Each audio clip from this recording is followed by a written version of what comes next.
minute or so to confirm.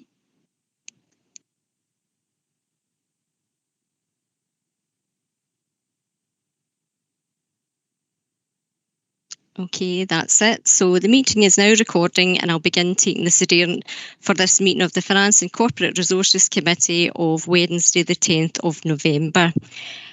I can see that Councillor Allison is here, as is Councillors Anderson, Brogan, Campbell, Craig, Devlin and Dorman. Just checking, yes, see Councillor Fagan is here, as is Councillor Ferguson. Just checking, Councillor Gray is here. Councillor Harrow. I'll just check that again. I don't see Councillor Harrow. We have Councillor Holford, Councillor Horn, Councillor Logan, Councillor Loudon. Don't see Councillor Loudon. We have Councillor Lowe, Councillor McAdams, Councillor McClymont. Do we have Councillor MacDonald? Apologies for Councillor MacDonald. Thank you. We have Councillor McGeever. Do we have yeah, we have Councillor McGuigan, Councillor Miller, Councillor Razak. Do we have Councillor Ross? Apologies for Councillor Ross. Thanks, Councillor Craig. And we have Councillors Warto and Wark. I'll just double check again. Do we have Councillor Harrow or Loudon? Okay, there are also a number of officers present today, as well as the interpreters. Thank you, Chair. I'll now hand back to you for today's business. Thanks very much, Susan. Do we have any declarations of interest? No? Item 2 is the minutes. Yes, I've got my hand up, Gladys. It's Catherine. Sorry. Apologies. I'd like to declare an interest on item 8. I'm an advisor to the Development Trust who are asking for the money for the Clydesdale Horse. Thank you very much, Catherine. And when we get to item 8, we can get things. So Susan will get you sorted out, but logging out and coming back in again. Thank you very much. Any other? Did I miss any other hands? I looked away. No. Okay, item 2 is the minutes of the previous meeting. It's on pages 5 to 16. Are there any matters arising? Can we move this as a correct record? Agreed. Agreed. Thank you very much. Takes us on to the monitoring items, and the first one's item 3, which is the revenue budget monitoring 21-22. And it's on pages 17 to 28. Jackie's going to take us through that. Thank you, Chair.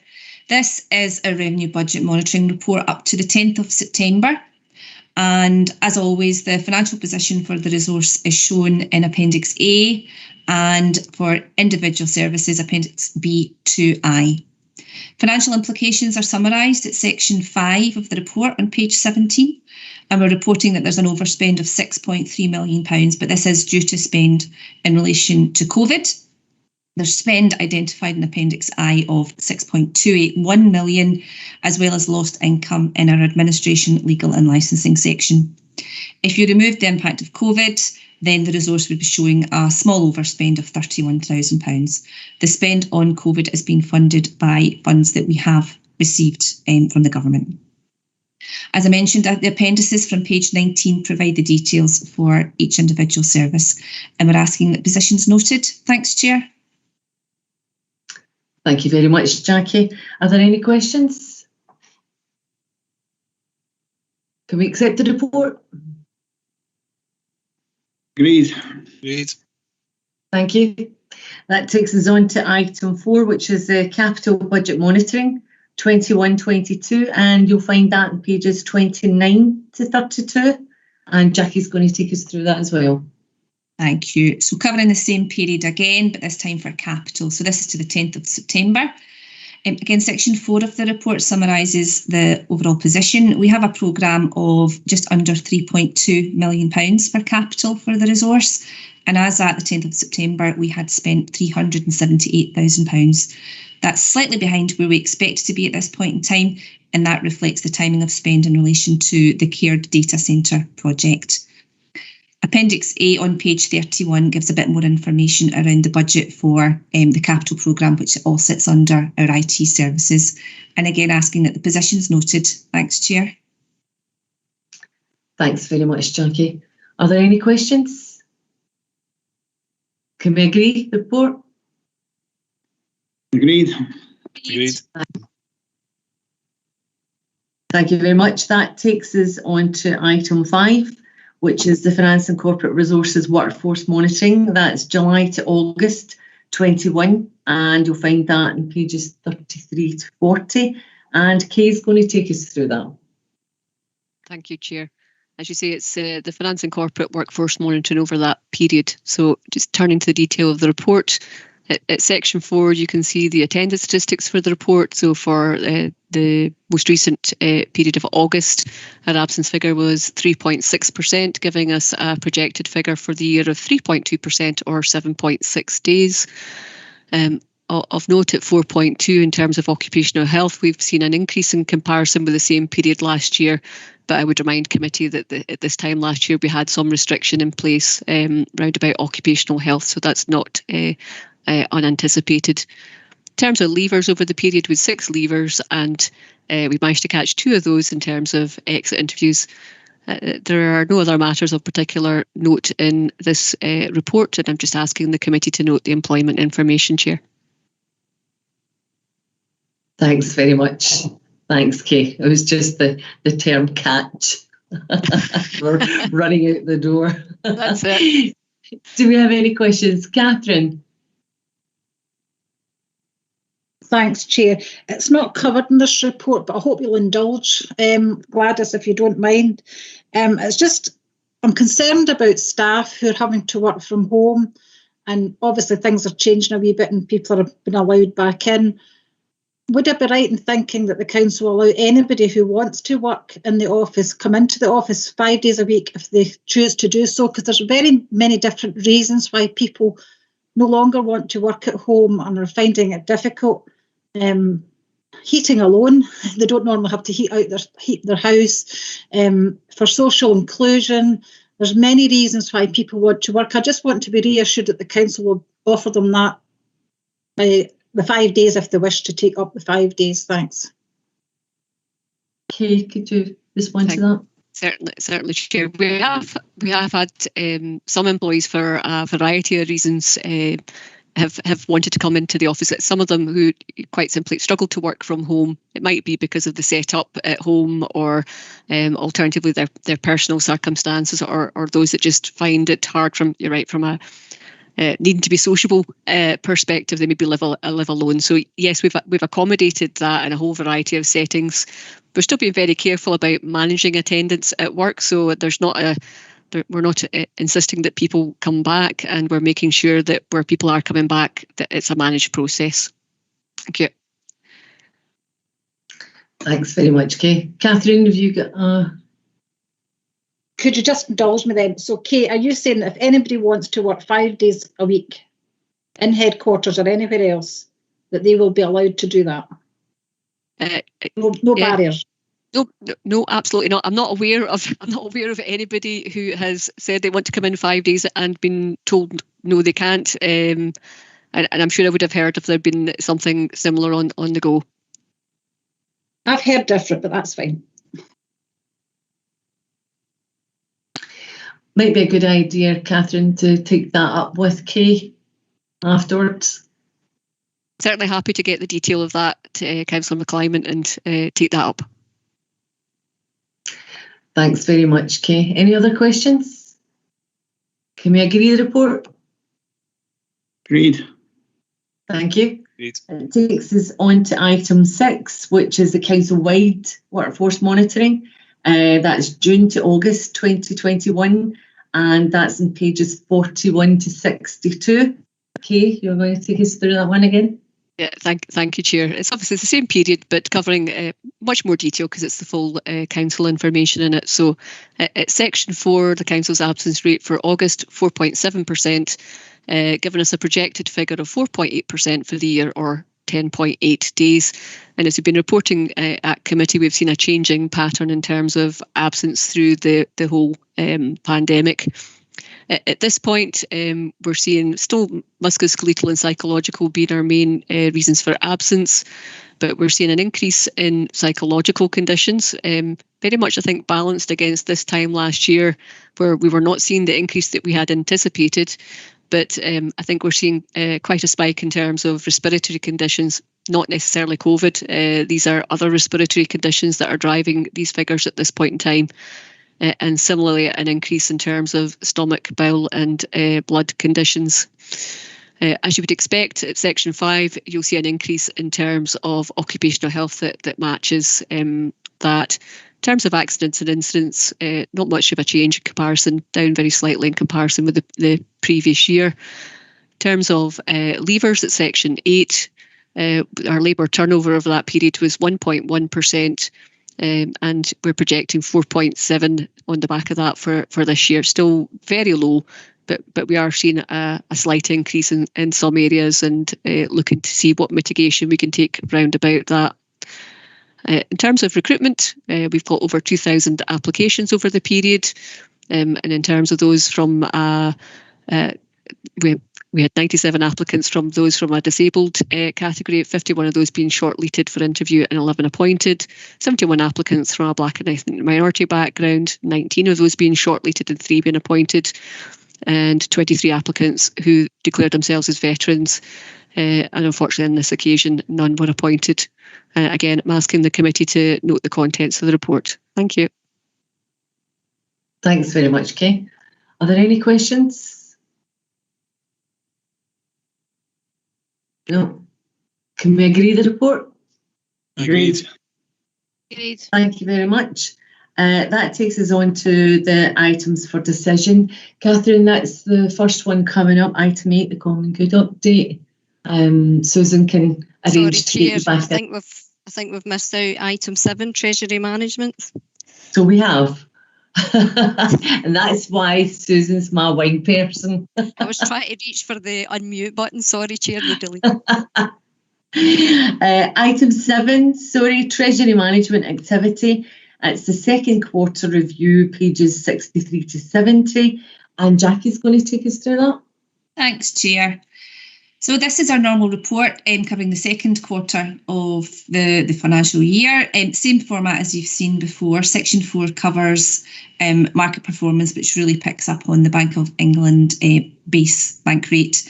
This report does claim that at the time of writing, the advisors that we use for Treasury Management were predicting no further change this calendar year for the UK base rate, but we're forecasting an increase in early 2022-23. We've been notified yesterday that actually they now expect that to happen in December, but we'll keep you posted at the next update. Section 5 on page 63 covers our debt and borrowing position. And as always, table 1 over the page on page 64 gives the detail of our borrowing. It reports, as we have earlier in the year, that we haven't taken any borrowing so far this financial year, and instead we've been using our cash balances to fund our capital spend, and we'll borrow to replace these balances going forward. Our deposit and investment activity is covered at section 6. And again, as always, if I draw your attention to the table over on page 65, table 2 summarises our deposits that have been made up to the end of September this year. And as, again, we've been reporting earlier in the year, these deposits have been made with the UK Government's Debt Management Account Deposit Facility, with other local authorities, and in call accounts with the Bank of Scotland and the Royal Bank of Scotland. Continuing the theme of our deposits, section 7 covers the management of risk. Our annual investment strategy lays down the rules on how we will manage our risk in terms of our deposits. And as part of that, we have criteria for meeting minimum credit ratings with the main rating agencies. Tables 3, 4 and 5 give details of the ratings for those counterparties where we've placed money. And it does show that over 75% of our deposits are made with very high credit quality counterparties, being the government and other local authorities. and the balances were with the Royal Bank of Scotland and the Bank of Scotland, who both still meet our criteria for these rating levels. Over on page 67, we have at section 9 our Treasury Management Indicators. Again, we're required to report these on a quarterly basis. They are covered in sections 9.2 to 9.5, and we're within the limits that we've set for all of those indicators. So that's the summary of the report, and as you said, this is a monitoring report, so it's for noting. Thank you, Chair. Thanks very much for that, Jackie. You have a question? Hello, I seem to also have a little problem with my internet, so if I cut out, I'm sorry. But just going back to the rise in interest rates, I presume it's already too late to do anything about it anyway, because presumably those predictions will already be built into the rate of interest that we would be paying on new borrowing. But does deferring our loan borrowing to later in the year, is that likely to incur as higher charges for that borrowing? And what's your question? The interest rate increase is for our deposits. That would be the bank rate deposit. Sorry, I'm talking about borrowing. Our borrowing rates won't necessarily change because they're linked to the gilts rates that the government provide. So two different things. The interest rate movement that I talked about at section 4 would bring us a little bit more in terms of our returns on our investments. But as you know, it's very low interest anyway, so it's kind of marginal in terms of the levels we'll get. Thank you. Thanks very much, Eric. Alec, you have a question?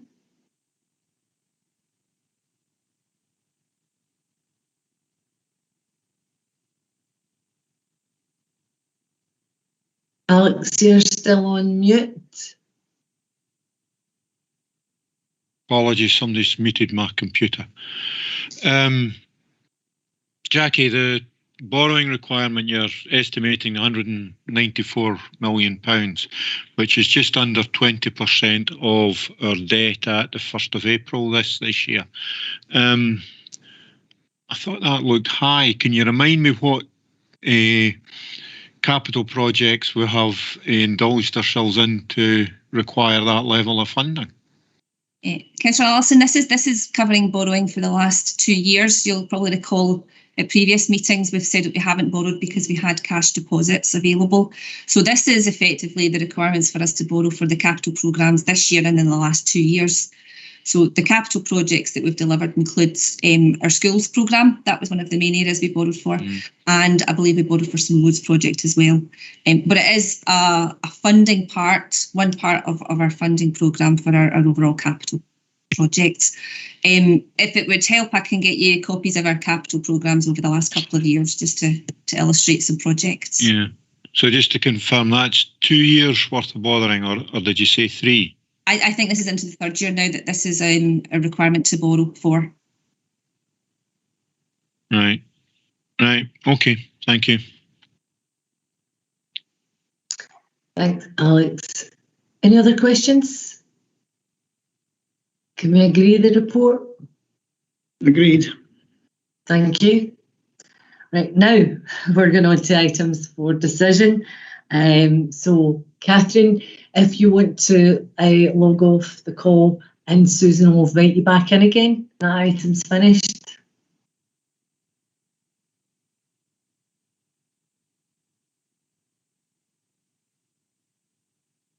That's fine, Chair. That's Councillor McClimate left. Lovely. Thanks very much, Susan. So item 8 is the Common Good update, and it's on pages 71 to 74. And Jackie's going to take us through that. Thanks, Chair. So a relatively brief report on Common Good this time round, covering 2 items. Firstly, just to advise members on our audited accounts for the year, and also in relation to the request from the Development Trust to contribute towards the project they have ongoing. So firstly, the Common Good accounts, summarised at section 4 on page 71. We have presented to the last committee our unaudited accounts. So this is just to report that the audit is now complete with no changes, and Appendix 1 shows those audited accounts. Table 1 on page 72, again, just reminds us of the amounts available in each of the Common Good funds, bearing in mind that there are some projects committed against these balances. At section 5, we come on to the area for decision, and this is around the contribution from the Lanark Common Good Fund to the project taken forward by the Community Development Trust. Initially, the Trust had asked for a contribution of up to £10,000 in relation to a commemorative sculpture of a Clydesdale horse to be sited beside Lanark Auction Market. At the time, they had already secured £48,000 against a target of £55,000, and their fundraising was ongoing. They therefore agreed to delay the request to the Common Good until they'd reached a conclusion on their fundraising. They have now raised £52,000 from various sources towards their target, and therefore have asked if the Common Good could contribute the remaining £3,000 towards the project. Covered at section 5.6 is just a reminder of what we advised last time to committee around the Community Council's view. They were supportive of the project and supported the fact that the group could make an approach back to Common Good if a shortfall remained in their funding. Therefore, we're asking the committee to approve the contribution of £3,000 from the Common Good Fund to the project. Thanks, Chair. Thanks very much, Jackie. Alex, you have a question? Yeah, I've woken up. Bigger Common Good, Jackie, I've raised it at previous meetings, there had been various areas that the local community had identified as they thought they should be in the Common Good Fund. That seems to be taking a very long time to come to any kind of conclusion. Are we any further forward from the last meeting? And if not, can we get a timetable put in place to actually get this resolved, please? Yeah.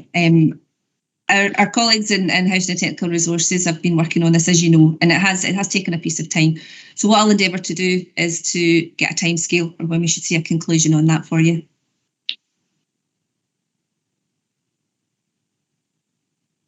Thanks very much, Jackie. Any other questions? No. I'll approve the report. I'll second it, Chair. Thank you. That takes us on to, Chair, first of all, we'll let Councillor McKyle. Yeah, that's a good idea. Okay.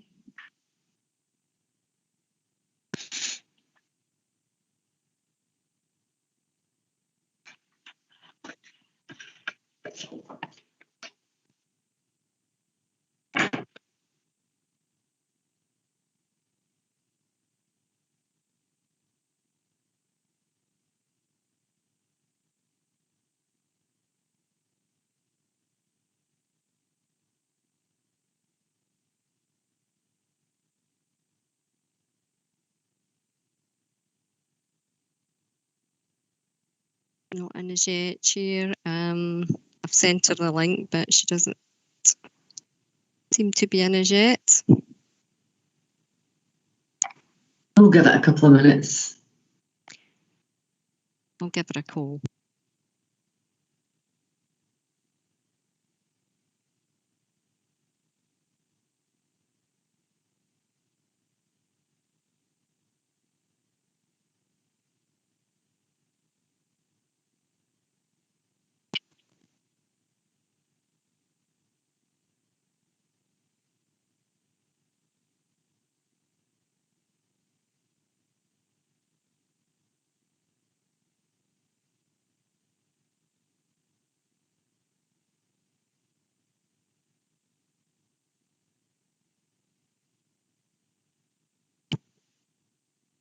Chair, she's just coming back into the meeting. She was just getting a cup of tea. That's her. She's back in. Great. Thanks very much for that. So, okay, that takes us to the next item for decision. It's item 9, and it's revenue collection and approval for write-offs on page 25, 75 to 80. And Craig's going to take us through that. Thank you, Chair. The report advises committee of the collection performance to end of September. Also latest position in respect of the business rates incentivisation scheme and seeks approval for write-offs. Section 4 provides information on the current year collection performance with detail provided in Appendix 1. In relation to council tax, we're reporting a position that's ahead of target. Similarly for non-domestic rates and also for sundry debt. Section 5 covers the collection performance in respect of arrears, with council tax and non-domestic rates ahead of target, with the position for sundry debt marginally behind. Section 6 provides an update in respect of the business rates incentivisation scheme, confirming that early September of this year, the government advised that the council can retain 225,000 of income in relation to 1920, as we exceeded the buoyancy target there. Government also confirmed the scheme would be suspended for 2020-21 and also for this financial year. Section 7 of the report details the proposals for write-off covering council tax, non-domestic rates, sundry debt, former tenant rent arrears and also housing benefit overpayments. I refer committee back to section 2 of the report. The performance in terms of revenue collection is noted. The current position in respect of the business rate incentivisation scheme is noted, and drafts as listed at bullet point 3 are approved. Thank you, Chair. Thanks very much, Craig. Are there any questions? I'll approve the report. Second it, Chair. Thank you very much. That takes us on to item 10, which is the community asset transfer. And I'd like to invite Rhonda to speak to this report. Thank you, Chair. So the purpose of this paper is to update the committee on progress around community asset transfer process. And we're also asking for approval to create a fixed term development officer post within my own team. You'll see section 3 in the paper shows the background of an additional £250,000, which was purposed to support the delivery of sustainable community asset transfers. And the expectation is that this will be spent across 3 financial years, with the bulk of the expenditure coming in year 2 and 3, which would be next year and the following year. Looking at the level of interest that we currently have in asset transfer, the requests that are coming in terms of support for groups far exceed the staff and resource that we have to deal with this. And this is the reason that we're suggesting that the temporary post is created. You'll see in section 4 that one of the key activities is around the development of organisational capacity within community organisations. And there's 2 different ways that we would approach this. First is through self-help resources, as we're calling them. So there is a lot of information and guidance out there for organisations around community asset transfer, and it can almost be quite difficult to navigate. So we're looking for some dedicated time and dedicated resources that explain the local picture and processes, and also help and advice to speak directly to groups and to help signpost them to advice that's available for them. As part of that, there's also a health check which would take place, which would mean that before an organisation put forward an asset transfer, we would spend time with them and go through their structures and make sure that they're in the strongest position that they could be, so that when a formal application comes in, it's more likely to be successful.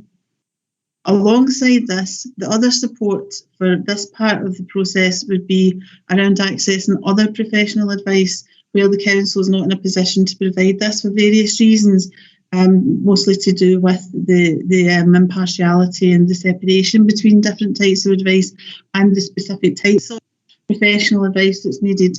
Sometimes it's very hard for groups to get this type of funding, particularly at a feasibility stage of the process, and they can leave it to quite late in the process, which hampers their ability to be successful. So there's a small grant programme attached to this which would allow them funding to do this. Other side of the funding would be spent on property investment. So recognising again that another barrier sometimes for groups is a small amount of initial investment to do some work when they take on an asset. We're not looking at major transformations and major repairs here, but things like small repairs and minor redesigns so that the project can be seen as being viable, particularly where work with organisations on perhaps a short-term let in the first instance, and they're able to test out their ideas and make sure the viability of a longer-term lease or a sale of an asset to them. it's outlined on there in terms of the current asset transfer work, which has been running for a few years. At the moment, we have 4 formal applications which are in place and going through the asset process. But actually behind that, there are 16 organisations which are currently in discussion, and we have another large volume of initial inquiries which are coming in. So what we're asking here is that the committee notes the 2 grant programmes and the work that's happening around property and support towards organisations, and also the approval of the fixed term post for 23 months to assist with this. Thank you.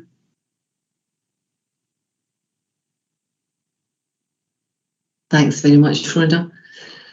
Are there any questions? Jim, I see you've got your hand up. Yeah, I think this is a welcome addition. Can I just ask a couple of questions about it? Will it be a recruitment of somebody extra to the council, or will it be a secondment within the council? You know, one of the big complaints that people have about the community asset transfer programme is the length of time and the time between contacts between the organisation and the council. Now, I know it's very complicated, a lot of legal stuff involved, but you know, I really think it's that this is welcome. I suspect you could probably do with more than one, but will it be an additional one, or will it simply be a transfer of somebody within the council in a related department?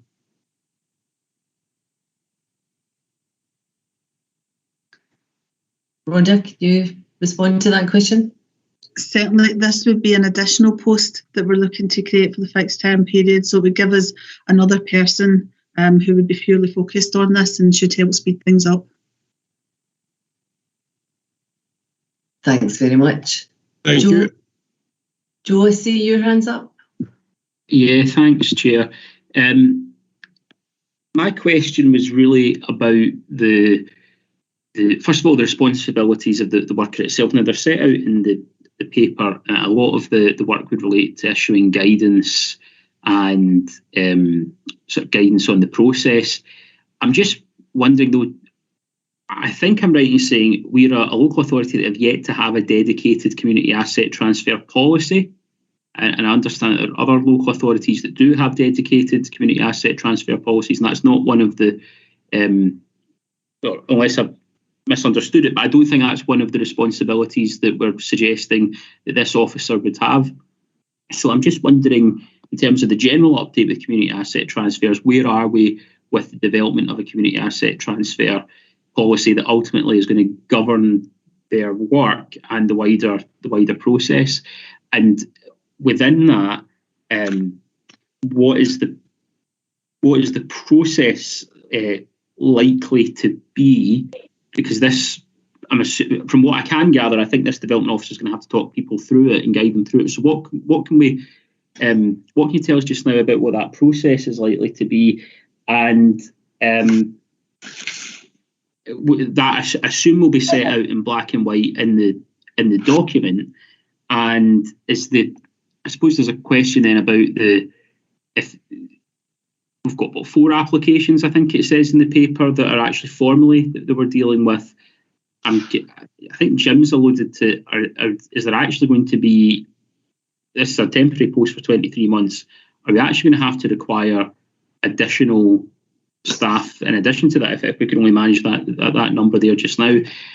And I suppose if the work of policy development is ongoing, and I'll find out in the response if that work is ongoing, then which officers would that sit with? Where would that sit within the sort of the organisation of the council? I don't know if you got all them right. I think I got the most, Sylvia. Apologies. And if you hold on a wee second, I saw Paul's hand went up early. And I'd just like to let him come in. Well, listen, thanks, Chair. What I was going to suggest, just to help us sort of feel our way through those questions, see from the point of view of policy in relation to a community asset transfer, right? And I'll not bring Geraldine in on this point, but these areas are a response to the legislation that came in through the Community Empowerment Act. So we have been to committee on a number of occasions outlining the Council's approach on this. That's been done through the Executive Committee. Now, what you'll pick up from the paper is that community asset transfer is primarily being dealt with through housing and technical resources, right? So if the Chair's okay with this, what I would offer is I can speak to the Director of Housing in terms of looking at the strategic position that we're in, right, around what documents we're looking to as our policy in this area and what further work on policy development is planned, and come back to committee members with a response.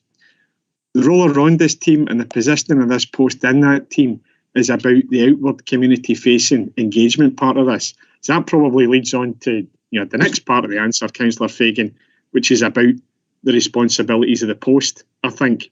So if you're content, I can take that away and feedback through the Chair with that additional information. Can I just come in with a supplementary, if that's all right? So I think, so what I take from that is that's cleared up the responsibilities of this post, and the policy development is not going to be part of their role. So I suppose this is then about the process.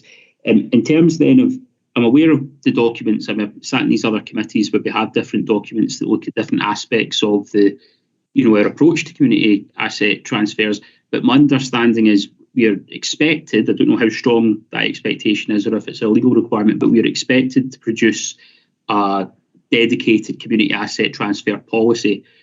So I'm just wondering then, is that something that is, as opposed to the general approach, is that specific development of a policy something that is in development just now? And if so, where would responsibility, I suppose what you're saying is it probably sit with Danny Lowe's, the resource, but is where would specific responsibility for that development of that sit?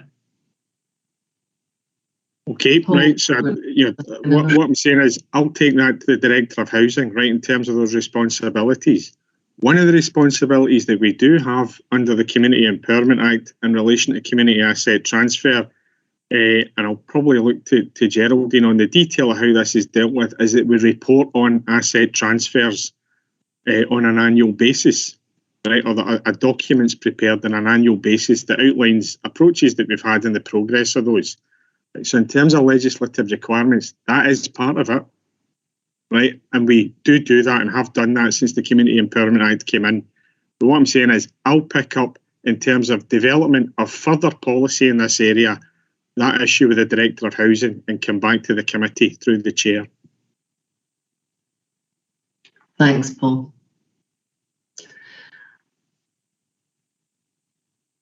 Okay.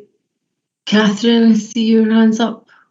Yeah, thanks, Gladys. It was just on page 83, 5.4. I just want a better understanding of the repair and maintenance work that we're saying that the council has to do, because I know when groups go to funders look for 3 tenders. So if we're saying that they have to go to the council to get the work done, which isn't always the cheapest option by any manner of means, just wondering if that's going to be an obstacle for people. I don't really think, Rhonda, is that a question that you can answer? Or again, is that something that's going to have to go back to Housing and Tech? I think I can probably give a general answer on that. And it's to do with the point in the process that these repairs would be carried out. So it's minor repairs we're looking at. An example would be some guttering on a building, which helped facilitate a transfer to a men's shed recently. So we're not looking at large-scale refurbishment programmes, but sometimes it's small things like that which are an obstacle for the group to then consider taking the building on. And the flip side of it is they cannot look for funding elsewhere because they do not own or have a long-term lease on the building, so other funders wouldn't consider it, which is why this fund sort of bridges a small gap there to allow that type of work to happen that eases the process to take a suitable building on as part of the transfer process.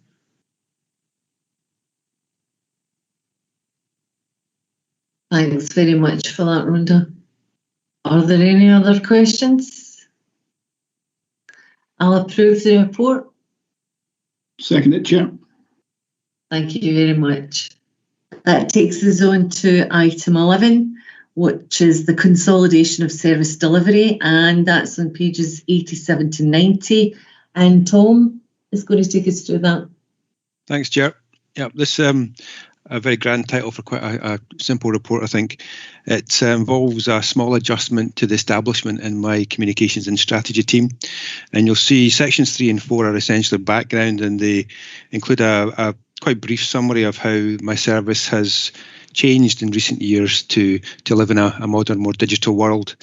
And so that's lined out for you there. The key points probably at 4.2, where it says that the more flexible working arrangements we've put in place now require a bit of additional resource at that assistant level that the report's focusing on.